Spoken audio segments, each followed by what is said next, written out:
Pasok na sa Western Conference Finals ang Dallas Mavericks matapos nilang gulatin ang Oklahoma City Thunder sa score na 117-116 sa Game 6.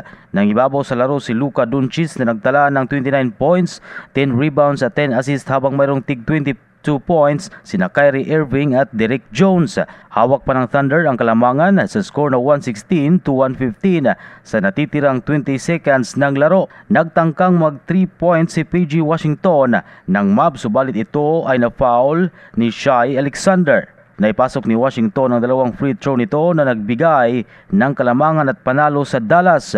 Maraming kumwestiyon sa tawag kay Alexander, subalit nanindigan ang mga game officials na malinaw na foul ito.